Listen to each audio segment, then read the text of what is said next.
يا صباح الخير يا مساء النور على كل اللي هيشوف المراجعة دي في أي مكان وفي أي وقت. مراجعة مسلسل ما وراء الطبيعة. بصراحة هحاول إن الحلقة ميبقاش فيها حرق الأحداث، بس مش ورا. خلينا متفقين على حاجتين مهمين كده من أولها. اللي ما شافش المسلسل فايته جرعة حلوة قوي من الأداء والتحضير والتنفيذ اللي باينين على الشاشة. فأي حد ما شافش المسلسل ده يروح يشوفه ويرجع تاني. أنا مش مسؤولة عن أي حرق يا جماعة هيحصل قدام، أنا بقول أهو. الحاجة التانية إن أنا مش من قراء الرواية وده من سوء حظ. فخلينا نبتدي المراجعة بعد الانترو.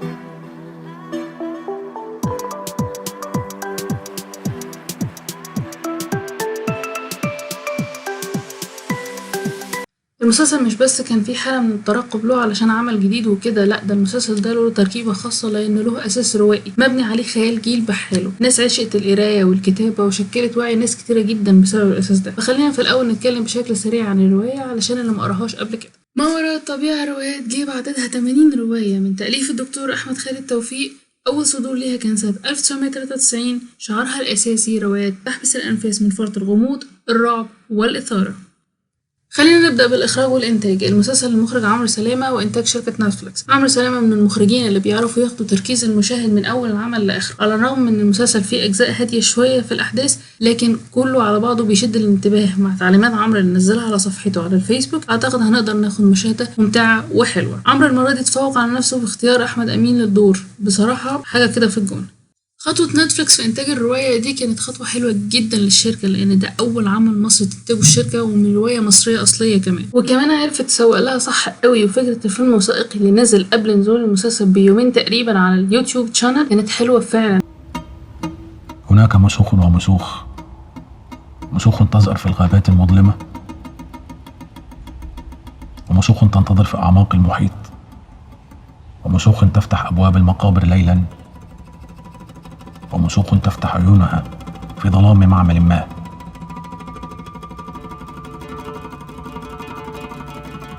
لكن أشنع مسخ يمكن للمرء أن يلقاه هو نفسه.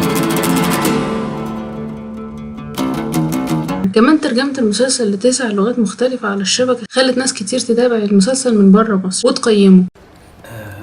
دي رئيفة أختي. Él es su esposo Talat. Lui è Reda, mio fratello maggiore. Das ist Medad, Talats Bruder. Sa femme Elam. Burada hepimiz çocukluk arkadaşıyız. My cousin and my fiancé. رفعت دايما دماغه مش فيه بسبب مشغوليات. Rafat ma tyle na głowie, że nie włożył pierścienia. Stava demorando, me apunhalando com a faca que tinha afiado. أنا كنت فاكر إني لابسها، معلش نسيت. وكمان زي ما عمرو سلامة قبل كده ذكر في انترفيو على اليوتيوب يحسب للشركة انها ما اتدخلتش في اختيار الممثلين وقررت انها تجيب نجم شباك عشان تضمن نجاح المسلسل. بالعكس سابت له حرية الاختيار، وده اللي ادى انه يختار احمد امين للدور، وده كان احلى اختيار ممكن يتعمل بصراحة. خلينا نتكلم عن المسلسل مصنف على انه دراما ورعب وتشويق، وبما انه مبني على احداث ما وراء الطبيعه كلنا مستنيين الجزء الرابع انه يكون فعلا مخيف، لكن ما كانش مرعب قوي، بس كان مشوق ومثير. مش هتعرف تفصل الا لما تخلصه. زي ما احنا عارفين ان المسلسل 6 حلقات، في حلقات عاليه جدا في الاداء والشغل، وفي حلقات مش نفس القدر من المهاره خاصه في جزئيه التنفيذ في مشاهد الجرافيكس. وقبل ما نفصص الحلقات عايزه اتكلم عن التصوير والسينماتوجرافي، الجزء الاقرب لقلبي اي عمل درامي او سينمائي بشوفه. مدير التصوير احمد بشاري عامل شغل فظيع يا جماعه يتدرس ومحتاج حلقه لوحده عشان نتكلم عنه. بيتكلم عن الشغل وعن اللقطات، الكادرات، زوايا التصوير وترتيب الممثلين، مشاهد زي مشهد العربيه اللي جمع رفعت وماجي وغيده، مشهد رائع. كمان مشهد رفعت مع والدته، طريقه تصوير المعبره وزوايا التصوير اللي زي ما الكتاب بيقول. كادر النهايه لما رفعت كان واقف في البلكونه وفي اخر مشهد ظهرت البومه عكس مشهد البدايه،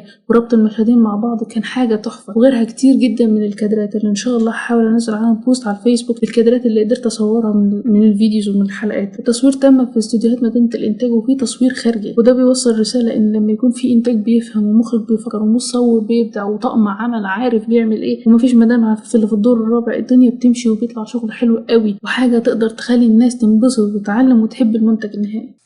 هنتكلم عن الحلقات، وان كل حلقة فيهم كان فيها مشهد ملفت جدا بالنسبة لي. الحلقة الاولى اسطورة البيت، مشهد العزومة والتعريف على العيلة الماجي كان مشهد حلو قوي، كان مشهد كفاية عرفنا بمساحة كل شخصية فيهم، وكمان ترتيب التعريف لماجي كان ترتيب وجودهم واهميتهم في حياة رفعت. كمان المشهد اللي جمع رفعت مع طه بعد الغارة في اوضة نوم طه، مشهد من كتر ما هو بسيط وحلو تحب تتفرج عليه اكتر من مرة وما تزهقش. الحلقة التانية اسطورة لعنة الفرعون، كان مشهد السينما مشهد حلو قوي، واعتقد كان قمة الصراع الداخلي عند رفعت بخصوص هويدا وعلاقته معاها. الحلقة الثالثة أسطورة حارس الكهف، مشهد المستشفى اللي جمع رفعت ورضا كان مشهد حلو قوي بكل معنى الكلمة، بجد مشهد مليان مشاعر ما بينهم. الحلقة الرابعة أسطورة النداهة، مشهد رفعت وماجي في الجامعة كان حلو قوي قوي قوي، والصراحة اللي كانت ما بينهم كانت حلوة جدا. الحلقة الخامسة والستة طبعا لو قعدنا نتكلم فيهم هنقعد ساعة. الحلقة الخامسة أسطورة الجاسوم، كل الحلقة تقريبا كانت حلوة جدا، فكرة تداخل الواقع مع الحلم دي متنفذة حلوة قوي. ممكن الناس تشوف شكل الجاسوم غريب أو مش واقعي، وده بالنسبة لي كان حلو لأنه حاجة من خيالنا ملهوش صورة أو معايير بالظبط بنمشي عليها. ده أقرب شكل اللي بنشوفه في كوابيسنا، بس هو كان محتاج يكبر سنة. الحلقة الستة والأخيرة أسطورة العودة للبيت، كمان هنا الحلقة حلوة بخصوص مشاهد بيت الخضراوي والتغيير والجرافيكس كانت تحفة جدا ومليان تشويق، والحلقة كلها كانت عمالة تطلع وتنزل في المشاعر بطريقة رهيبة، وفعلا كانت حلقة حلوة. هنا نقدر نعرف الحلقات اللي كانت فوق الممتازة، وهي كانت الحلقات الأولى الخامسة الستة، أما الحلقات التانية التالتة والرابعة كانوا أقل من التانيين شوية.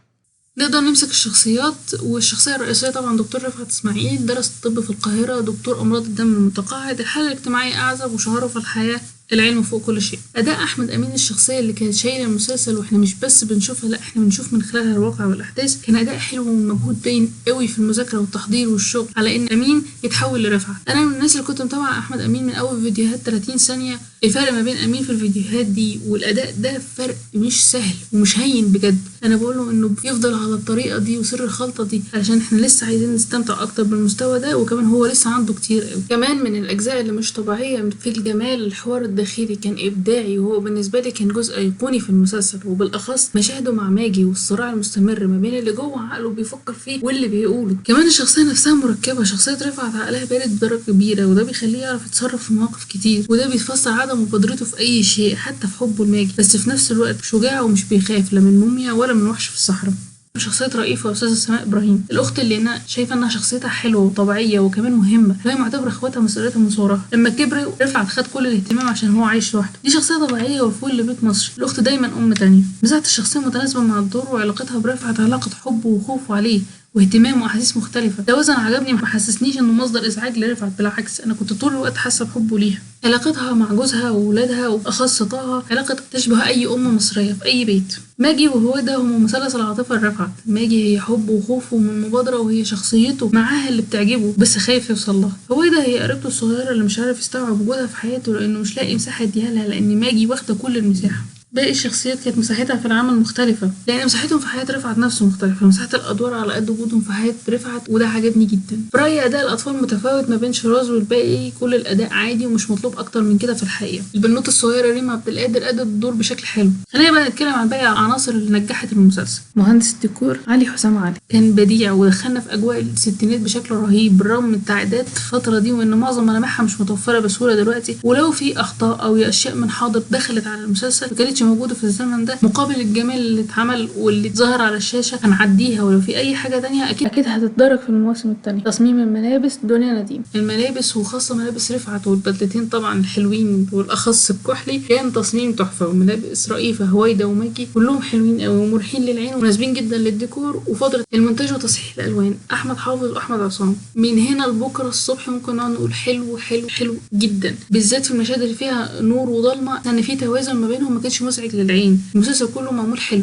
يعني هنقول كل دوت. واهم عنصر في المسلسل الموسيقى يا جماعه، خالد الكمار لازم هنقف كده وقفه انبهار بالموسيقى اللي عملها، مش بس لانها موسيقى حلوه جدا وبصراحه ممكن تتسمع لوحدها، واكشلي على اليوتيوب الشانل بتاعته انا بقول للناس كلها تخش تسمعها وتسمعها بمزاج. لا دي كمان عملت دور رائع في العمل، وتون الصوت المؤثر في الاحداث علت مشاهد كتيره جدا. اما المؤثرات السمعيه مهندس الصوت احمد عدنان كانت بصراحه مؤثرات حلوه جدا وشغل فعلا حلو، بحييهم جدا عليه. اخر حاجه هقيمها في المسلسل ده وهو تقييم CGI والجرافيك. في مشاهد فيها شغل محترم واغلبها في بيت الخضراوي، والمشاهد فيها كانت ممتعه بشكل رهيب ومعموله بشكل سلس، زي اول حلقه وتحول بيت الخضراوي من العمار والجمال والشياكه للحريق والخراب والدمار، وكل الشغل اتعمل في البيت من نقلات كان محترف وشغل عالي، ومتعاملش مع الموضوع بالطريقه السهله ان الكاميرا تبقى على الاوبجكت اللي هو رفعت وتلف تلاقي مكان اتحول، لا تم دايركت قدامك على الكاميرا، وده بصراحه شغل محترم جدا. السلبيات في المسلسل بتتمحور في 3 حاجات تقريبا. حلقة النداهة كان فيها سرعة أحداث وتفاصيل مش متمهدة في السرد، وكمان مشهد خروج رفعت بوكسمان النداهة وإنه يسيب رضا يغرق مش قادرة أفهم المشهد. الحلقة التانية لعنة الفرعون، التركيب بين الفرعون الأسود والمشاهد ما كانش متسنك صح. مشهد اختفاء الفرعون كان هيبقى أحلى وأوقع لو شافوا رفعت وهو بيختفي. المشكلة الكبرى كانت طبعا مشكلة العساس، الجميع أجمع على ذلك وهي فعلا كانت مشكلة. أنا مش قادرة أفهم فكرة كينج كونج في الصحراء إيه غد الوقت. المشهد ده لما شفته فكرني بمشهد كريم عبد العزيز فيلم الفيل الأزرق لما كان بيجري من عنكبوت ضخمة في الصحراء، كان مرعب أكتر من العساس بصراحة. كمان من ضمن مشاكل الحلقة التالتة إن شيراز هي شبح ملهاش لا خيال ولا آثار رجلين، ليه باندا في الصحراء. دي السلبيات اللي انا شفتها في المسلسل مقابل الايجابيات اللي احنا شفناها والجمال والاداء اللي احنا شفناه. هنعدي السلبيات هنقول عليها علشان تتدارك في المواسم التانية، بس هنقول عليها. اتمنى ان المسلسل يبقى نقلة درامية فعلا للاعمال المصرية، وانه يبقى بوصلة لكل شركات الانتاج في العالم انها تيجي وتنقي روايات مصرية اصلية انها تنتجها علشان تعمل نجاح موازي للنجاح ده، واحنا في الاخر مستفيدين. تقييم المسلسل هو 8.5 من 10 بسبب موضوع الجرافيكس، واتمنى يكون في مواسم تانية بنفس القدر من التحضير والحرفية ومعالجة كمان للسلبيات اللي حصلت في الموسم ده. استنوني وما تنسوش لايك وشير للفيديو، سبسكرايب للقناة، وتابعوني على الفيسبوك انستجرام وتويتر. شكرا ليكم، اشوفكم قريب ان شاء الله.